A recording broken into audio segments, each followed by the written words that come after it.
saying is that signaling ang nangyari dito essentially. Signaling. Nagsisignal ang iba't ibang grupo. There's still room for conversation. But I want to go to the last part of our conversation, Senator, and I think this part is also very important. Don't worry, pupuntahan natin si Sarah Reid. I have some very serious questions also on implication if she's the next president or even as vice president.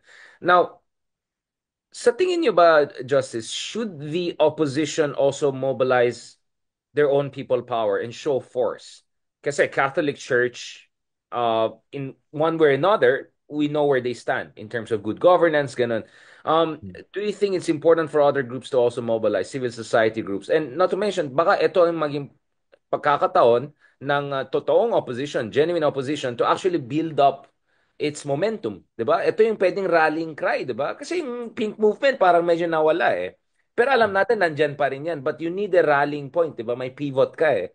Do you think this issue could be that? Kasi obviously yung kabila, kung ano-anong people power ang ginagawa nila, obviously walang masyadong laman, walang drone footage. But at least they're trying. What I'm saying is that hindi ba kailangan yung genuine opposition do its own more genuine people power, talaga show force so that si BBM and the other senators also feel more confident to do the right thing. I totally agree. And let me tell you now that that activity is in the works. Pero January na ito. Pero hindi lang ito ang pagkilos ng mga genuine opposition. Kung hindi, the pro-impeachment groups. So hindi lang kung sino man, kung come one, come all, basta pro-impeachment ka, para maliwanag yung mensahe at mas lalawak yung hanay. Para dito makita nung mga senador na okay, at least malaki-laki yung suporta ng pro-impeachment. So ando doon yan, in the works yan. At part yan ng mga ina-assess ng mga senator judges kung asan yung manifestations of support or non-support. So titingnan natin. Yeah. A very interesting point na you also raised that, no? So just to confirm, it's in the works somewhere perhaps mid-January or something like that, more or less Yeah. first into a new year, no? Kasi para sa akin mahalaga yan, di ba? Optics matter. That you show Yeah. force na hindi lang isang side. Now, to the last part of our conversation, Senator,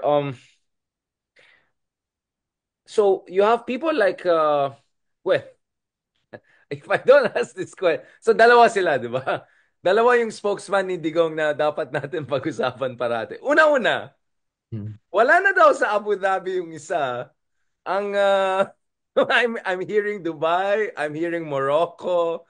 Ano ba alam natin, Justice? Ano update natin dyan sa ex-human rights lawyer natin? Ano bang latest geolocation niya? Ang last we heard ay nag-a-attempt siya kumuha ng asylum from either Dubai and Abu Dhabi. Pero unfortunately, hindi siya nabibigyan. Kaya he needs to go elsewhere kung saan siya mabibigyan ng asylum. At kung saan Ah, walang extradition, walang extradition. oo, non-extradition. Pero actually pinapalalim niya yung hukay niya eh kasi he's a lawyer. He could have legally gotten away with yung kung ano man yung kinakaharap niya. Kaso ano alam mo, ano kasi siya naging toxic na siya masyado kaya lalong lumalim yung atraso niya. So yun yung Yeah, kanina nangyari. I'm just asked. Kasi lahat ng tinabati si General Torre, we had him on this show and tinanong ko siya about the whole drama in the Congress. Tinanong ko, meron Mm. bang lie detector testing? Kasi ang daming test daw ginawa sa patients. Kasama pang lie detector test. Oo. Tapos, tinanong ko sa kanya, tuloy pa rin, General, tuloy pa rin yung manhunt for former, ganun. Sabi niya, Richard, can you clarify the manhunt? Sabi ko, ginamit yung term manhunt. I mean, hindi niya naman. Wala na, Manhunt. wala na yung conversation. Kasi, Ano siya?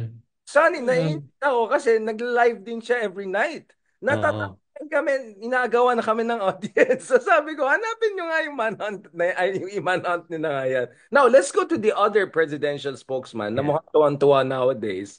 Blooming siya, di ba? Very blooming. Chill-chill lang dahil wala na yung karibal niya. Panelo, our good Yeah. friend. Bakit ka nakita sa mall dito? Minsan, nagtitinginan kami. Hindi tayo mag-hi. Ito si Panelo, medyo malikot siya mag-isip, no? I mean, malikot din siya magsalita. He openly is saying na may agitations inside the military. Openly, he's talking about, he's speculating about potentially, destabilize. Is that, is that okay? I mean, why would he even do that? I mean, anong pinagsasabi niya sa military na maraming hindi natutuwa? Anong pinagsasabi niya? Ah, well, una-una, si Panelo is a clown, ano? At he's a propagandist. He's a propagandist, kaya he's doing his thing.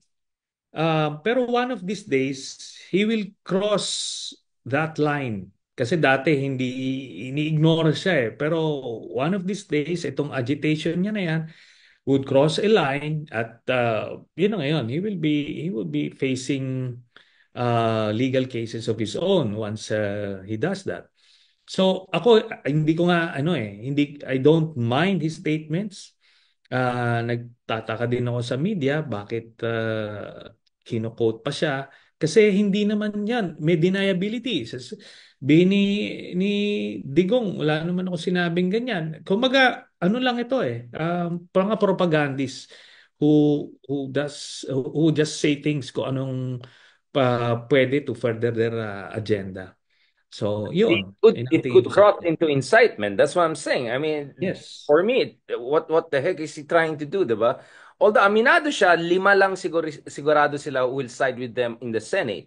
So he's open to the idea that three or four senators may eventually go to the other side and seal the deal. Why would Panelo say that? Is it because he's smart or not smart? Like, bakit niya aminin na lima lang talaga masisecure? Pinangalan pa niya, 2 bilyar, isang Bonggo, isang... Hindi Like, naman. Actually, naging cryptic siya. 5 yung pinangalanan niya, but he's saying na marami daw. Pero ano yan, bluff yan eh. Bluff yung mga yan. Alam mo, kumbaga, if you would give credence to his statements, talagang ano ka na eh. Um, may problema na sa'yo. There's something wrong with you pag binigyan mo sige ng lang, Senator. credence. Yan yan. Bakit So, sineryoso ko siya? I mean, I have all his footages and videos na incitement. oo. Sabi ko, saan niya kinuha yung intel niya? Pero ilang beses na nasunog yan si Panelo. But ano eh, kaya nga ano na siya eh, hindi dapat siya binibigyan ng weight. Pero yung sinasabi kasi dito, at the starting gate, okay, may mga leaning acquittal, may definite acquittal, may mga leaning conviction, tsaka mga definite conviction. So, yun na ngayon. That's the starting point. Then the negotiations would start from there. Pero the evidence will help ease itong mga ganito. Kasi kung maliwanag na sambayan na talagang she has committed an impeachable offense and they're convinced that she deserves to be removed from office, aba, kung ikaw national representative, mahirap sumalungat doon. But still, they would ask for concessions. At kung kaya naman ibigay mo for the larger political interest. Ngayon, ganito, no? For the, meron kasing mga uh, tao na who assumes that they're living in a perfect political world na parang bakit may ganito, bakit may concessions. Para lang malaman nila, 'di ba nung kay Abraham Lincoln nung pinaasa niya yung abolition of slavery, Right. nag-concessions din siya. To the Hindi Democrats back then, yeah. oo, pinush niya yon kasi yung larger interest, yung cause, 'di ba? Yung pinupush niya na advocacy is larger than a few appointments here and there, kung ano man. Pati nga yung pork barrel na uso kay Abraham Lincoln eh. Kasi kumbaga, if you focus on the national interest, then ganun yon. Those are small prices to pay. Di Puding, you ba? have to schmooze it a Oh. little bit. Of course, we're going to the last part, going full circle back to you to Sara Duterte, your favorite politician. Because I want to remind people what are the stakes here, and if this doesn't work, yari lahat.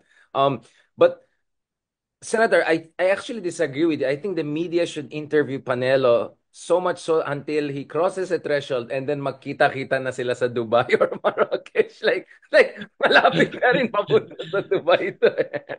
Baka siya pa yung bibigyan ng asylum ng Dubai. Asylum. Magko-compete sila. That would be quite something. Now, let's talk about Sara Duterte. Yes. Para na akong Sara, biglang serious na. Hindi na ako biglang serious mode. Ay, nakakaawa itong mga topics natin. Yung nakawa tayo sa mga subjects of analysis natin. No, speaking of Sara Duterte, obviously, maybe it's a bit awkward racing this with you, Senator, but Yeah. when the martial law, the 6-hour martial law was declared in South Korea, Mhm. I was talking to my South Korean friends and all of that. Of course, the next day they were saying at least nakita natin yung strength of our democracy, lumaban ng parliament, lumaban ng ganyan. But nevertheless, crazy yun, di ba? For a South Korean president to Yeah. think Yeah. could pull off what they were doing in the 70s and Mhm. 80s. And then I would wonder, like, wait, what if Sarah is the president? Do you think she will also pull that and make sure, and maybe in her case, she could be more successful? What do you think? Because, I'm just saying, we are in a crazy world, right? Anything can happen. I mean, this is South Korea, one of the most prosperous and successful democracies.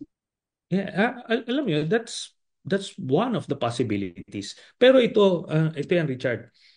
Kung maka kung mag-assume si Sara ng presidency by kung ano man ang mangyari kay President Marcos, she is eligible to run for re-election in 2028. Ganun So yan. she may not need Oo. to do those things, no, para ma-extend siya. Bata pa itong mga ito. Tapos na-imagine mo, ilang years of Sara, 9 years of Sara, then you have Defense, Pulong, Defense di ba? Secretary. Ano daw, patayin lahat ng Oo. mga Ilocano. Ano Oh, daw? may basti pa. So kumbaga, you'd probably have 24 years of the Duterte family. By then, bata pa rin sila, mga nasa late 60s pa lang sila. Yon talagang by then banana republic na talaga tayo. Pero yung point mo kanina, Richard, you can pursue both criminal investigation and the impeachment. So pwede siyang kasuhan. Ang maganda lang kasi dito sa impeachment, nakikita nung taong bayan yung ebidensya laban sa kanya. Kasi pagka criminal investigations lang, biglang lalabas na yung warrant, magkakaroon pa ng simpatiya. Bakit nyo kukulong, ganyan, ganyan. 'Di ba? Pwede kasi yan to follow or concurrent. 'Di ba? Kung current siya, anyway, pagka na-impeach na, nakita na ng taong bayan, grabe pala yung ginawa nito ni Sara, karapat dapat lang na makulong siya, parang ganon. Kasi yun naman yung political component. Remember, this family magaling ito mag-manipulate ng emotions ng taong bayan. They can deceive people, no? Master sa pagbubudol itong mga ito. Hindi lang Mhm. siya, pati si Bato, ang tawag ko dyan, Davao School of Drama and Arts. Kasi dalawa yun eh. May Davao School of Constitutional Law, yung naalala mo yung kay Kibol. Wala kayong warrant of, parang warrant of arrest, pero hindi search warrant. Kaya hindi kayo pwede pumasok. Naalala mo yung ganun, yung Suddenly, mga legal experts sa mga human rights, sila, no? Oo, like Mga parang oh, constitutionalist eh. indigenous Hmm? rights na daw dito. Kaya si General Torre, hindi. Hindi. I can't, like, you can imagine, like, medyo kakaiba Yeah. yung mga kaibigan natin dyan. Mhm. But I want you, so in short, yan ang sinasabi ko eh. Actually, you can have a situation whereby the impeachment proceeding, even if it fails, I'm talking about Yeah. like scenario two, right? Even Yeah. if it fails, it creates sufficient transparency. Kitang-kita ng tao, yung baho Yeah. ng sistema, kitang-kita ng tao, yung mga, kababalakan. So, even if mag-fail ito, dahil lang namumulitika yung mga ibang senador, namumulitika yung ibang congressman dahil inuunan nila yung interest nila or takot lang sila, mamaya, pag pumasok yung legal process naman, which could also lead to disqualification, at least, magka-complement sila. Yeah. In a sense, di ba? Now, I'm not saying this is what's gonna happen. Ang sinasabi ko is, yung mga cynic, hindi lang yung mga skeptical, ay, walang mangyari yan. Ang sinasabi ko dito is, marami pang scenario kung saan may measure of accountability pa rin ang pwede mangyari. Na kumbaga, it's Yes. not an all or, it's a zero or all kind of situation. Having said that, Senator, there could be also a worst case scenario whereby everything will run out of steam. Masyadong conflict avoidant yung isa. masyadong takot yung isa, magulo yung Senado, hindi lang ma-put together. Who knows? Kanina may chismis pa sa akin, baka pati nga sa Kongreso, wala silang 106 votes. I don't know, maybe you know better than me. Yeah. You, Oh, I wanted to lay out to people, and before I know you're going to question the assumption, but I want you also to lay out people, Senator, especially itong mga kaibigan natin na never Marcos. Let's just put it that way, right? I agree with them. Now we need accountability for Marcoses, dictatorship, whatever, everything. But just remind them, ano yung maging iba if you have a Duterte administration again versus status quo? Because ang rhetoric dyan is pare-parehas lang naman yan. Let them destroy each other. Let's just popcorn and di ba yun ang yeah. post mo, Senator? We're not gonna do popcorns. The stakes are Yeah. too higher to do popcorns. And I think at this point in time, nahihiya na rin sila sa sarili nila dun sa position na yon. Yung passive position na yon, it's not selling. Kasi dito, it's either if you sit on the fence, then you are a passive Duterte supporter. Enabler. Ganun yan. Enabler. Uh, yeah. So there are no ways about it. Talagang ganun ang kalalabasan nun. Ngayon, ah, ang ang gusto ko naman na point do sa earlier ano mo na position mo, Richard, Yung na scenarios.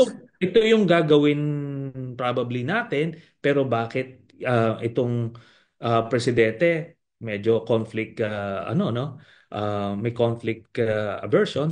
Yeah. Ngayon, pero ito yan, Richard. 'Di ba? Noong una ayaw yung ang projection is ayaw yung ICC, but here we are. Noong una ayaw yung impeachment, but here we are. Kumbaga, probably is it pwede mo ba masabi na ganun yung kanyang style? 'Di ba? Ganun yung kanyang style, but he gets the job done anyway.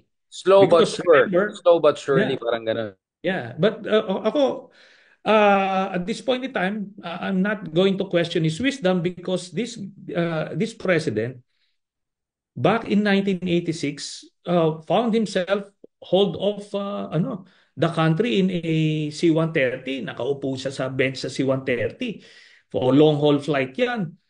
Tapos ngayon presidente siya ng Pilipinas. So probably in his mind and at least based on the fact that he's president, he's doing something right. Di ba? So kung yung approach na yun worked for him all these decades, so yun yung kanyang go-to move, so to speak. But But that's where, bottom line, Senator, I think that's precisely my concern, no? Na dahil nag-work itong, let's just call it the cautious approach, right? Let's mhm, just say, okay, let's go. The Fox approach has worked so good. Biggest margin ever. Bigger yeah, almost than his dad, right? I mean, since yeah. inside, if you're in BBM's shoes, you'll say, bakit yung kine-question? Ako, napaka-successful kong politician, right? Imagine from -10, I came all the way here and still I have majority support. Even yung ibang dilawan nga, okay na sa akin ngayon, the world. I get it, but ang worry ko kasi dyan, Senators, that's precisely where baka he might go wrong this time. That this time might be different, that he needs to level up. Remember, Machiavelli said, you have to be a fox, but you also Yeah. have to be a lion. So once in a while, But kailangan natin yung tigre ng norte ay magpakita. Yun ang okay, sabi pero ko. ito nga, that's precisely my point, Richard. Yung public projection is the facts. Pero ito tingnan mo, if you would dissect just a bit deeper, anong palagay mo dun sa ginagawa nitong Quadcom and all of that? Sure. House yan eh. That's the lion part. 'Di ba? That's what I'm saying. Basta Hindi lang na-contract out yung lion. hindi lang siya yung conflict averse. Conflict averse projection wise. Pero the lion is there. Kumbaga, ang hindi lang ito, one entity siya. Hindi lang yung siya per se, but the whole apparatus of the government. So, ando doon na yung lion. Kasi hindi naman nangyayari yan in a vacuum. Kasi we know that yung house is practically the an extension of the office of the president. So these things are happening because it was allowed to happen, 'di ba? Kaya 'yun ang kailangan nating tignan doon. Kaya ako yung palaging sinasabi, he would say what he needs to say, but he would do what he needs to do. And hopefully, let's hope na ganun ang mangyari. Di Parang, ba?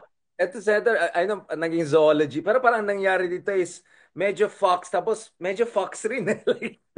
No, the reason I'm saying this, Senator, is because we had like a King Kong for 6 years. No offense to King Kong. We had, I mean, I Yeah. don't know what animal like it was. Di ba, for 6 years. Ganun. Yeah. Anak niya ngayon, nakakalat na. I'm just saying, when you're up against that, as an Ilocano, I want a little bit of tigre also being shown, di ba? Once in a while. Yeah. For public also, kasi the lion is not only the iron fist from behind. The lion is also roaring. Okay, Mm. he has to roar once in a while. Yun ang point ko. Kasi in fairness, sa West Philippine Sea, he's roaring, right? Yeah. Very clear. So we saw his lion side already, or tigre side already on West Philippine Sea issue. But as I always said, Senator, I love having you on this show because your perspective is really unique. And it's unique in a way that it comes from your experience. It also comes from a lot of intelligence information that obviously you cannot share everything in public. So I get where you're coming from, Senator. Ang akin lang, Senator, is Yeah. from the outside, ang tingin ng iba, he has to also roar once in a while in the public. Kasi hindi siya in a vacuum eh. Ang kalaban niya, di ba? Pag ang kalaban mo ganyan, you have to a little bit, roar once in a while. Yun lang sinasabi ko. In Ako, a I agree, Richard. Ako, I agree. I agree. Talagang, alam mo, I can imagine, di ba? If we were in his shoes, we would do things differently. But um, fortunately or unfortunately for him, that is his go-to move, ika nga. Yung instincts niya, ganon. Whether that would work this time, let's certainly hope so for the sake of our country, di ba? But I think hindi siya passive because things are happening on the ground yes, na I hindi agree. mo nakikita yung yung necessarily yung niya. Well, sinabi naman ni Fingerprints. Sarah Sarah, binubuking ni Sarah na ano lang, kunyari lang mga yan, but they really want to take me down. But on that note, Senator, how is your mayoral race? How can people help you with that? Kasi essentially, this whole conversation past hour was, how can Yeah. people be helpful or at least not be nega on something as important as accountability?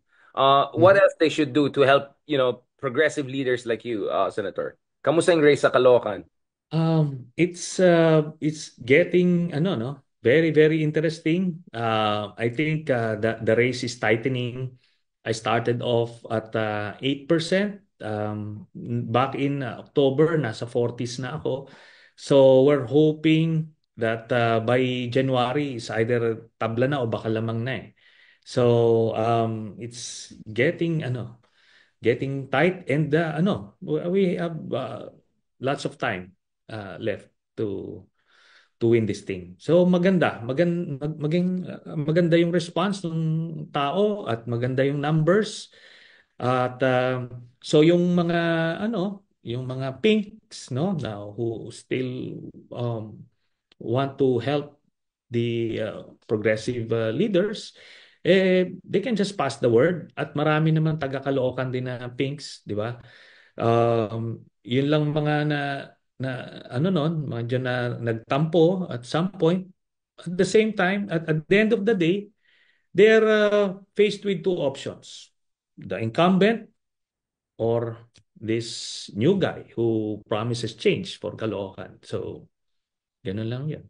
Mm. Salamat, Senator. Yeah, I think the whole point of this conversation is maybe instead of just popcorns, help with accountability, help good mayors, right? Yes, Because yes. actually, my chance, my opportunity, and then Mm. in all due respect to our great president, maybe the Tiger Fox might work. Never know. Greatest comeback. So, marami na magagalit sa Trump impression natin.